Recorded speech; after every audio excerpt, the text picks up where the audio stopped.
going on, guys? Brandon Warne here for another Periscope Minnesota Twins chat. I can't promise it's not going to become a cat chat. You can see Oscar behind me. You can probably hear Buster on the floor. I tried to cut that off at the pass by feeding them and giving them treats before we started, but I don't know that it's going to keep these guys at bay. So, no promises that we'll stick to baseball today, but it won't be politics, it won't be religion. It will be furry four-footed friends that will interrupt us if we get away from Twins chat today. Obviously, a quick 3-game winning streak for the Twins to start the season for the first time since 2007. A couple impressive things that I noticed to start the year. Twins are number one in fewest pitches offered at outside the strike zone at like 22%.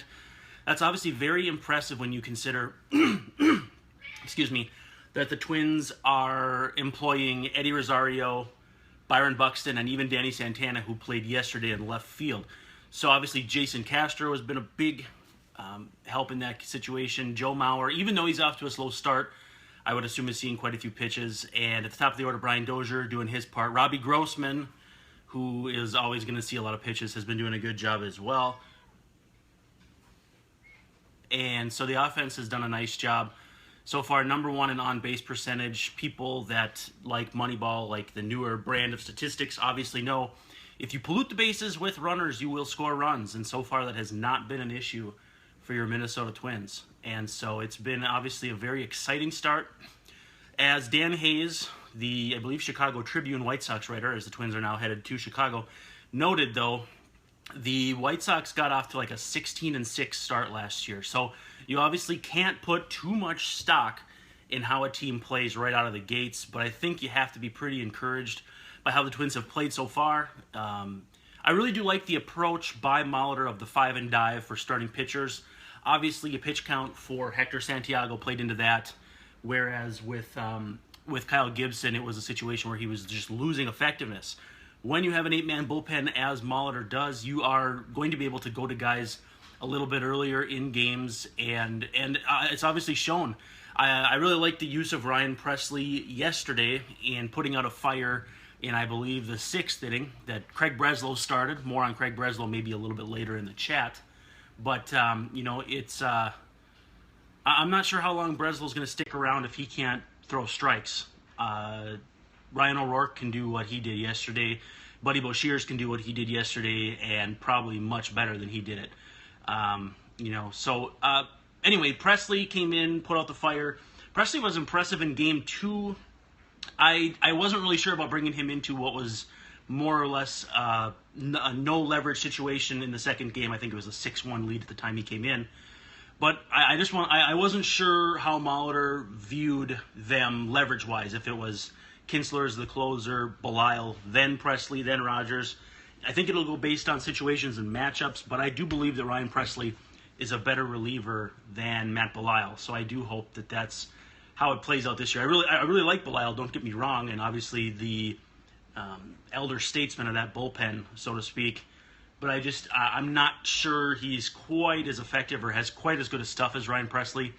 But again, if they're going to use relievers in situations like the 6th inning, like if Ryan Presley was your closer, you're not going to use him in the 6th inning. And the situation there is you could lose the game in the 6th inning. You can't win the game in the 6th inning. If you stick with Breslow or you go with Michael Tonkin and they give up a 3-run homer, the game is essentially over. So I really did like how Molitor deployed the bullpen in yesterday's game. I don't know if you guys can hear that. Buster's just beside him. So I thought Molitor did a great job of deploying the bullpen and just did a great job overall managing in that first series. And I still think the lineup is a little bit unusual with Joe Mauer batting cleanup, but we'll allow it for now. Obviously, the team is scoring runs, especially in the bottom of the order. So what has to be done for Mauer to be dropped in the order? Once they face lefties in season, they're going to face Jose Quintana in this next series. I suspect Mauer will bat 7th. Against righties, he's probably still going to bat near the top of the order. And last year he had pretty good numbers against lefties. 1 second here. All right. Oh, okay, that should quiet him down for a little bit. Yeah, I think Mauer's going to continue to bat near the top of the order. Yeah, darn cats is right. As long as he can be effective. There's still a little bit of early season rust or anything. It's basically, if we didn't learn anything from Brian Dozier last year and his slow start that was almost 2 months long, it's that the first few games aren't going to tell you a whole lot of anything. And so, obviously, Mauer off to a slow start, but hopefully he can pick it up here as the season goes on. I've been encouraged with the young guys that have hit at the top of the order. Max Kepler absolutely wrecked some balls yesterday. And so it's encouraging that Molitor is willing to go to guys like that near the top of the order. And, it's a situation where they have a lot of pieces that are going to be good. What's Kitty's name? The one that I lifted up, that's the 18-pound Buster. And then if you can see him here, this is Oscar. They'll probably start fighting here in a little bit because they're a little territorial about the desk. So we'll see what happens. I'm a little territorial about the desk as well. Time to drop Byron Buxton in the order. I don't know. I mean, I'm not a huge proponent of hitting him third in the first place. I like the idea of, 18 pounds is about right. I'm not a huge proponent of Buxton batting third, but at the same time, too, I do think he's going to break out of this funk pretty quickly, and it's going to be one of those deals where he's going to square up a pitch and drive it 425 feet into the U.S. Cellular bullpen or something like that, and then it's going to be a waterfall, and then he'll be back to being a decent player. He goes through these funks, and the Twins have had streaky guys like him in the past. Even Torrey Hunter, who is probably, who you might like Buxton's career to emulate, as far as like maybe a 50th percentile deal. I think that if he becomes Torrey Hunter, Twins should be happy. Does it give Buxton some protection when he becomes a decent hitter with Mauer? I don't really buy into lineup protection that much.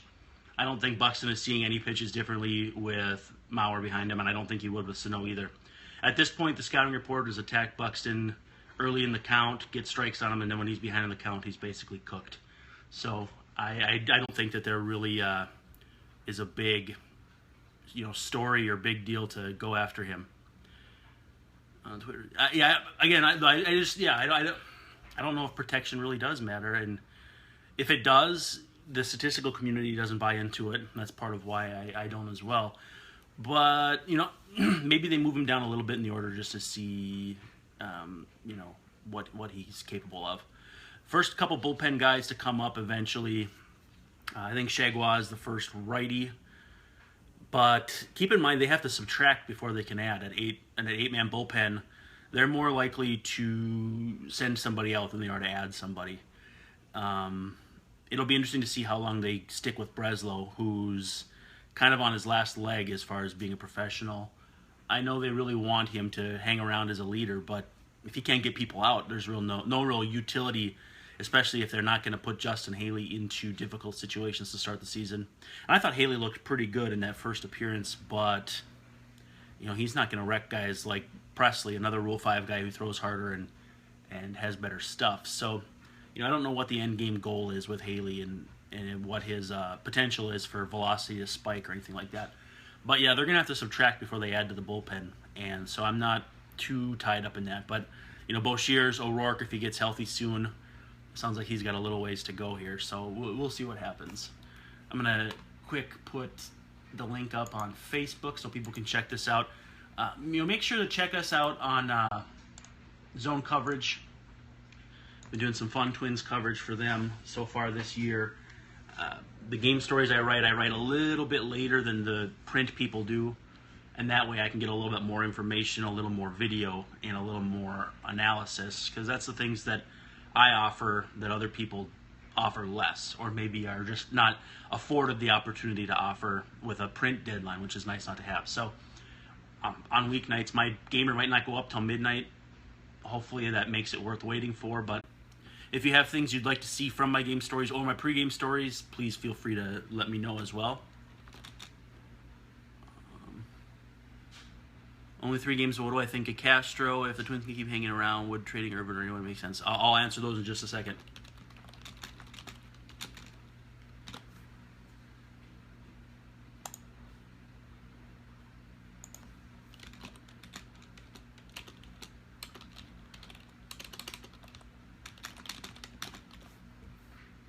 All right, so we got the links out here. Thanks for being patient there. Obviously, Jason Castro, 3-game start, taking a bunch of walks, seeing a bunch of pitches. He's a guy who's got a career walk rate of just under 10%, so I think that he's going to see pitches, even if he doesn't hit. And what's most encouraging to me is how he's hit lefties so far. He's not hit lefties much at all in his career, even when he's going well.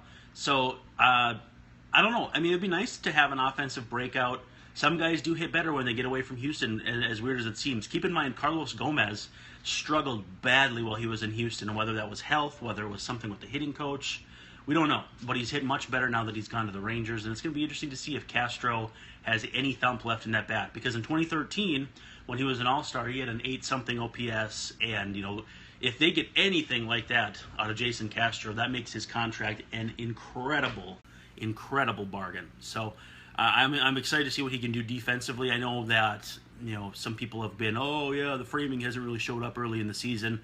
I did caution people during the off season that it's going to take some time. You can't learn pitchers quick enough in spring training, even in an extended spring training during a WBC season, to be at your best. Obviously, I think part of framing that we don't know about is how much familiarity with pitchers matters. Knowing Kyle Gibson's slider or his changeup or Hector Santiago's screwball, which is actually a really strange pitch. We don't know how much that matters yet in terms of framing pitches. And so if that's the kind of thing where he'll get better as the season goes on, obviously the early results have been fairly good, but they're only going to get better. He's only going to get more familiar with his pitching staff. As far as trading guys as the season goes on, if the team keeps playing good, the vibe that I get from this front office, and granted it's only been one weekend of talking to them in season and then this last week, is they're not going to do the sentimental thing. And so even if Ervin Santana's having a great season and the Twins are 5 games over 500 at the break, if a good offer comes for Ervin Santana, I believe they're going to view long-term success over risking the elbow or the shoulder or whatever for a 34-year-old Ervin Santana. They'd pull the trigger on a move. I think the same thing is true with Brian Dozier.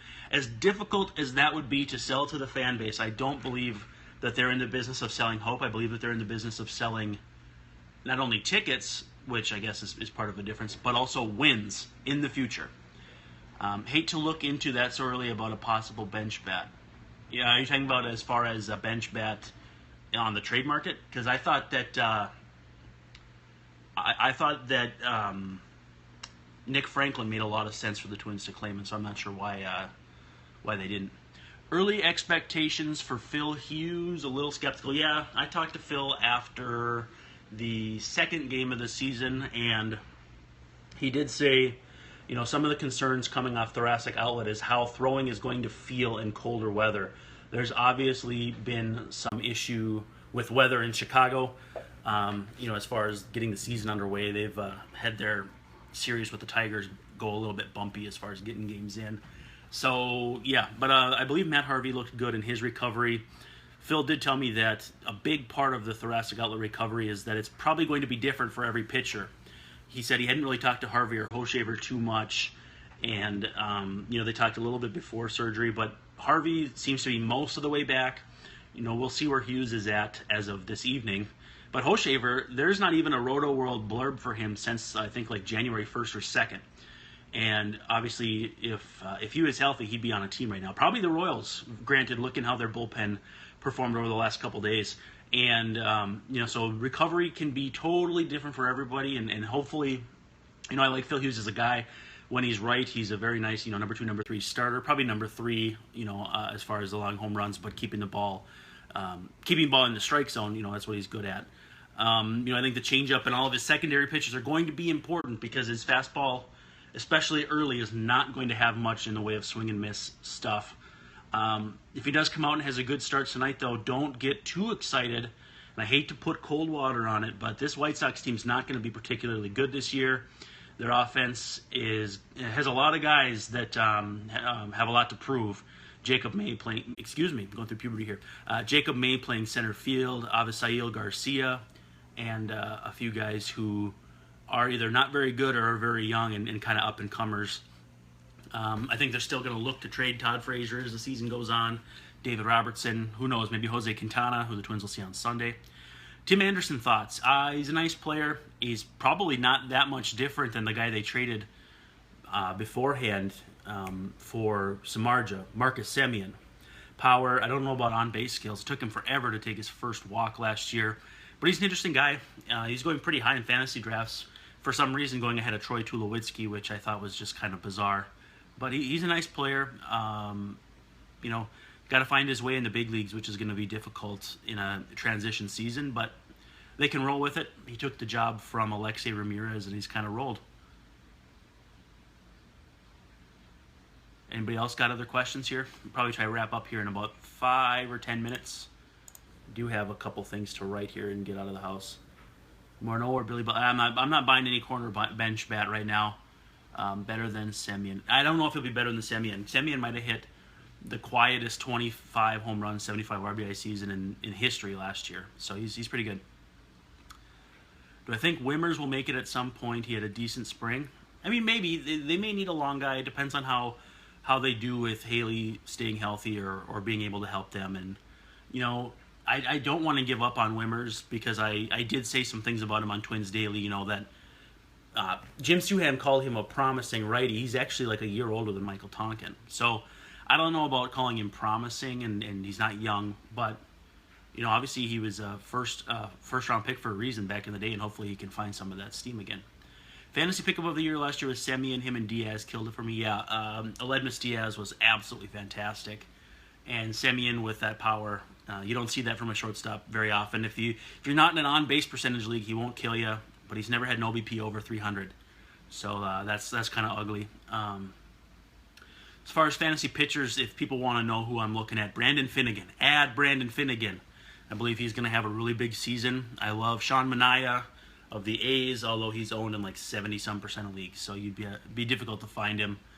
I'm taking 2 out of 3 for the Twins this weekend. I think that Quintana's going to be tough on Sunday. How long do I think the Twins will go with 13 pitchers? Less than a month, I think. I just think they're going to need the bench help, and I think when Vargas is healthy, they're going to want to get him back up here. Manaea, I took in both my leagues with Dylan Bundy. Yep, good man there. Looks like Bundy's got the cutter back. For whatever reason, the Orioles didn't want him to throw it, but it's a nasty, nasty pitch. What's the average lifespan of a cat that's 18 pounds? I don't think it's very high, that's for sure. We're trying to take good care of him here, but he likes to eat. So do I. I can't help that. I missed the last question, so whoever sent it's going to have to send it in. I'm sorry about that. I wish they had a way of indexing these things so you could come back to it. Jarrell Cotton had a rocky start but was unlucky, still unowned in many leagues. Yeah, Jarrell Cotton's got a nasty changeup. Eno Saris wrote about that for it was either Rotographs or Fangraphs recently, and check him out. Do you think the Orioles not wanting Bundy to throw a cutter in area to being limited with his slide? Yeah, I do think that's part of the deal too. Is for whatever reason the Orioles mess with guys' repertoires, and I don't know. It's just strange. But I do buy Gaussman this year as a big. It seems strange. I think they did some research that it was more conducive to injuries by throwing the cutter, but I don't know how that research panned out. I think Gaussman though is going to be an ace this year. That splitter is pretty good, and he obviously throws gas. And so when you take a guy like that in the top 5 of the draft, especially out of college, I think he was an LSU guy. You're expecting an ace, and it's been 5 or 6 years now where they've expected him to be a stud. I think he finally makes good on that promise this year. Back to Jarrell Cotton for just a second. Yeah, I think he's going to be nasty. Little guy, actually kind of built like Sonny Gray, and guys like that, Marcus Stroman, should give the Twins some hope for Jose Barrios, who's obviously not a tall guy either. It would be nice to find a way for Barrios to channel his inner Stroman. The plane on his fastball is the big difference, is because it's one of those things where he gets fly balls and Stroman gets grounders. He's got to find out how to get grounders like Stroman is. A couple questions about Sano and James Rowson, and if the new stance and all that is part of the deal. I think it is. I haven't heard specifically, but I do know that Rowson is an incredible communicator and has really resonated with Miguel Sano to start this season. Would you trade Giles for Brandon Crawford and Vince Velasquez? Dansby Swanson is my current shortstop. If you need saves, I don't know if I would, but I do like Dansby Swanson too, so I don't know if I would really replace him with Brandon Crawford. I think I'd probably sit tight on that one because Velasquez too, as far as innings, you can't. He's never thrown over 135 innings in any season, so that's pretty risky. He's actually pitching today against Max Scherzer, so that's a tough draw for him as well. I keep missing questions, so you just got to keep sending them in. If I don't answer them, just keep sending them. We're at 20 minutes, 22 seconds. We'll probably go another 5 minutes here. Then I will be off and running, like my wife likes to say, off like a herd of turtles, because we're moving kind of slow today. Baby shower weekend. You can see some of the gifts here. Pretty exciting. Baby shower and Chicago White Sox weekend. So it's pretty exciting. Have cleaned the house. Can maybe tell that it's a little bit cleaner than last time we were on here. Maybe you can't. I don't know. Maybe people don't care. The little one is due on May 11th, and I say 11th kind of tepidly because it's 10th or the 11th. I can never remember for sure. So don't tell my wife that I'm not positive, but I believe it's the 11th. She'll be here when she's ready, though. She's already knocking her way out because she's getting really big. What does getting a sweep this early in the season do for a team who started last year 0-9? Thank you for the congrats. I think it does matter a little bit because the team is still fairly young in terms of their best players. Yeah, it is a great time of the year. As far as their young players being their best players, the up and down for young players is obviously more wild based on trends and how they're playing lately. And I do think that's a big reason why they won 59 games last year, and the year before that they won 83.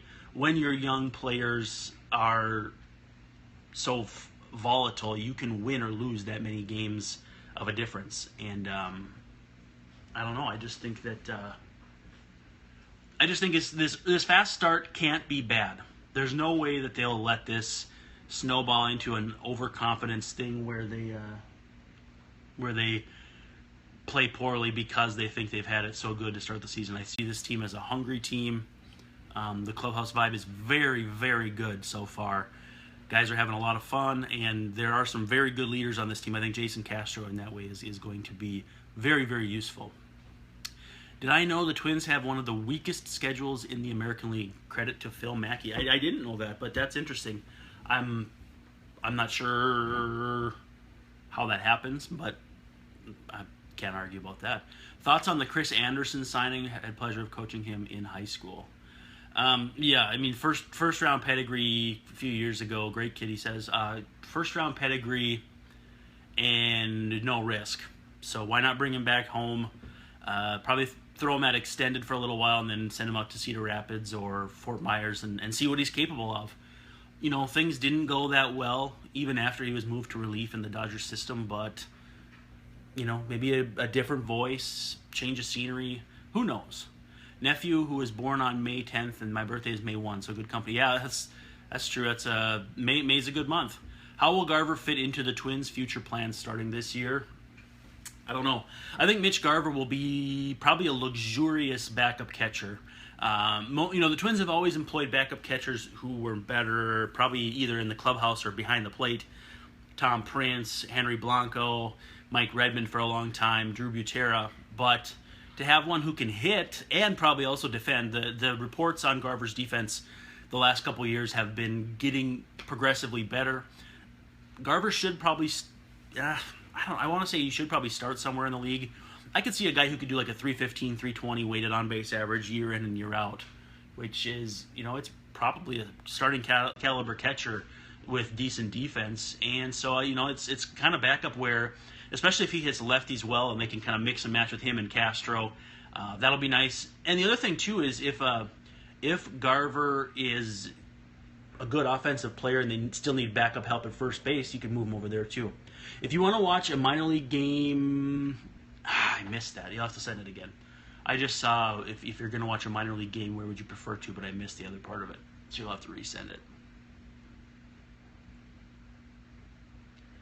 Got some cat action here going on the desk. Let's get a couple more questions in and we'll call it a wrap.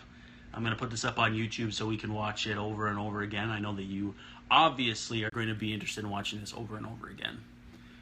Thinking about doing a simulcast where we might start doing a daily Twins podcast for zone coverage.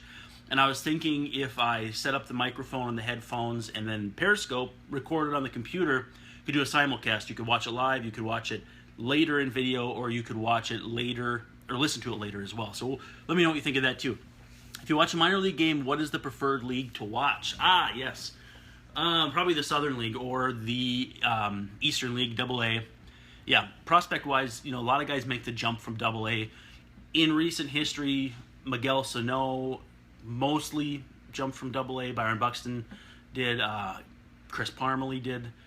Joe Mauer did. Chuck Knobloch did. Kirby Puckett basically skipped AAA. So the great prospects usually skip AAA. AAA is more of a 4A league, so to speak, in that it's guys who've been up, gone back down, or just can't quite get over the hump. Whereas AA, you're going to see a lot of skill. And Max Kepler, Southern League MVP 2 years ago. Orlando Arcia finished second. So you're obviously seeing very skilled, very talented players. Whereas the International League, which is where the Twins Rochester Red Wings team plays, your MVPs are guys like Matt Hague, Chris Shelton, Garrett Jones, those types of players. I know Matt Hague hits third for the Rochester Red Wings, or at least he will. He was slated to yesterday. It's a situation where you're not going to see great stars winning that award because they don't stay at AAA for a full season. I don't know that Molitor is a huge fan of Danny Santana. The question says, why is he such a big fan? It's just that Santana's he can run, he can field a little bit, he can hit a little bit. When everything comes together, he's a decent 25th man. He just hasn't done that now in quite a while. I am going to write up for zone coverage at some point this weekend, if I can find the time, the play where Santana made the play off the fence, through to second, and then Paulo Orlando came home and scored. I don't think anybody really screwed up on that play, and so I'm going to break that down. Hopefully I can make a GIF, and we'll see what it looks like. Jorge Polanco's ceiling. I tell you what, we've seen some pretty good defense from him at short so far this year. Again, just a 3-game tour, so a lot can still happen, but very impressive to start the year. He's getting on base. He's raking as far as hitting, and I don't know. I've just been very impressed by Polanco, and I think Polanco is the kind of guy who is he's got stud potential, even if it's not the kind of stud potential that jumps off the screen. The Twins have to be salivating at the idea of him up the middle with Nick Gordon in a couple years. I was just going to ask that question about Santana yesterday. Yeah, I mean, I don't know. They'll probably cut Danny when Adrianza comes back. Oh, okay. They'll probably cut Danny when Adrianza comes back. I just don't see that they can act together. Fastest guy to ever play for the Twins is probably, it's probably Byron Buxton, I think. I don't know. I mean, who do people think is the fastest guy to play for the Twins? I'd like to see what people have to say. I've heard concerns of Gordon, defensive shortstop. I think he's okay. I think Gordon will be a good defensive shortstop, better than Polanco. Jarvis Brown's a good answer. Brother said Castillo. I suspect that's Luis Castillo, which is a decent answer, I guess. Luis Castillo. I don't know. Luis Castillo, by the end of his career, was Carlos Gomez was fast. Yep, Carlos Gomez is a good answer. Jason Tyner, really good answer as well. Yes. I want to say that Ron Washington was really fast back in the day, too. Louis Rivas, good answer. Christian Guzman was incredibly fast. I probably still got to go with Buxton, though. I just don't remember such a threat where routine grounders were close at first base. Yeah, Jim Tomei, remember that one triple where he hit it off the scoreboard in right center field, and then I think the ball kicked into center, and he ended up trucking into third base. Most stolen bases in Twins history? That's a good trivia question. Who do people think had the most stolen bases in Twins history? I think I would guess like Chuck Knobloch, maybe. I literally have no idea. But I thought I remember looking that up one time, and I was surprised by the answer. Trying to find that on YouTube. Oh, the Jim Tomei triple. Yeah, I don't know. Oh, you can't ask a trivia question, Nick, that you don't know the answer to. Trying to figure out who the Twins' all-time leader is in stolen bases. All right, well, once we have that, we're going to call it a day. I'll put this up on YouTube and then onto zone coverage. Make sure to check zonecoverage.com regularly for Twins coverage. We got a lot of great coverage as far as Vikings, Wild, Timberwolves. Timberwolves season wrapping up here soon. I don't know what's going on behind me. Knobloch has the record in a season with 62. Well, then I'd feel pretty confident he has the all-time record too. Yep, Fangraph says Knobloch. Boom! Nailed it. Actually, I think I might have known that off the top of my head. So, I don't know. All right, guys. Any final questions here? Otherwise, we're going to call it a day. Look forward to the Twins series this weekend. Look forward to talking to you guys again very soon. Hope you guys enjoy these. I like doing them, and it's easy hashtag content for me to put up on the website. So if that's all we have, it's going to be a wrap for me. Thanks for joining. Brandon Warne, zonecoverage.com. Check us out. Midwest Swing every week. Check it out. Twins take, I'm going to say, 2 of 3 this weekend. How often do your cats go a few rounds? Very frequently, actually. The black cat back here is a very big pansy, and he is not a big fan of fighting. So he loses every time. Even though he's a big, strong cat, he loses every time. Seems like a good way to end it. Later, folks. If I can figure out how to end it.